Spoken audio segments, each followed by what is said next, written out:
It is 11:35, and that means it's time for a little lights, camera, and our friend Kevin McCarthy. Hi, Aaron. Kevin, we have been having the most wonderful conversation about Gordon Ramsay and just what a wonderful human he is as we gear up for his 2 brand new shows. And it's perfect we're using this because of food, and a shout out to Dino from Philomena, who's here today, obviously, who's been a part of the show all morning, but a big fan of him. Amazing food. That Oreo cake is ridiculous. Like, one of the best Oreo cakes I've ever had in my life. All right, so I love it. Gordon Ramsay has 2 shows happening tonight on Fox 5 with Food Stars and Masterchef.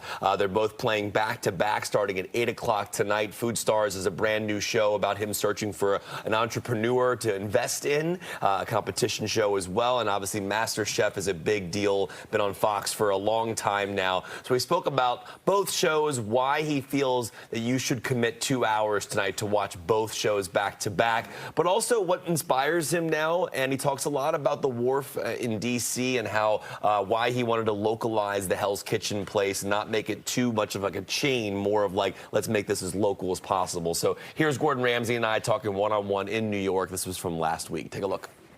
Masterchef is airing at 8 o'clock, and then Food Stars is at 9. Yes. And you're essentially asking people to have a 2-hour commitment to these 2 shows. And for people in D.C. who are watching this, if you were to pitch them and say, here's why you should spend these 2 hours with these shows, what would you say?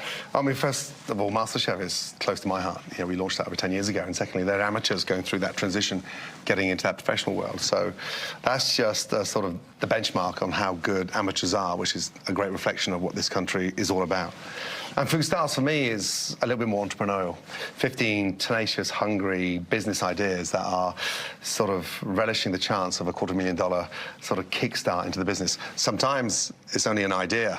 Some of them are running businesses that are doing exceptionally well but need that next platform. So Food Stars is unearthing sort of the A to Z of what the food and drink industry is all about, and some really cool, unheard of new ideas.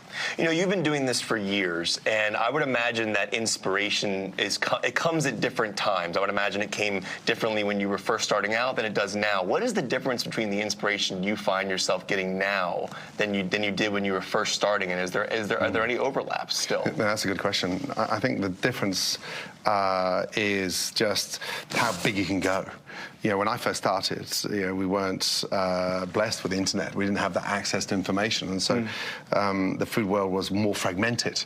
Now, this is such a beautiful, cohesive, you know, exciting train to be on. And there's so many, whether you're producing great coffee, whether you're producing, you know, a plant-based 3D cup, plastic edible cup. So all these ideas are bubbling, but you've got access to incredible knowledge instantly, which can help propel businesses. So yeah, there's a big difference to when I started. So you opened Hell's Kitchen in the Wharf. Yes. We have it right in the D.C. area. Yes. As I've mentioned, people are trying to get reservations. It's a very popular place.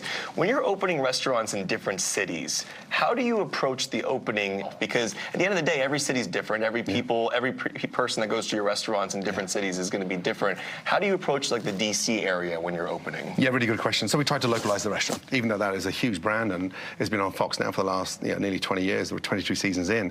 I like to individualize these particular restaurants, especially something as cool as the Wharf and the neighborhood and what that means. So employing local talent, trying to use as much local ingredients from around that area.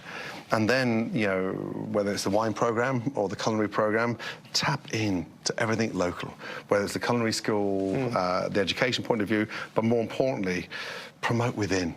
There's no chef flying from London to run DC. There's no chef coming out of Florida to run DC. It's all local. Wow. And that really does bode well, especially, you know, I always say the darker months when Washington hasn't got that cherry blossom and it's the first Monday in February and it's, you know, 4 degrees outside. You want to chat to locals, not strangers.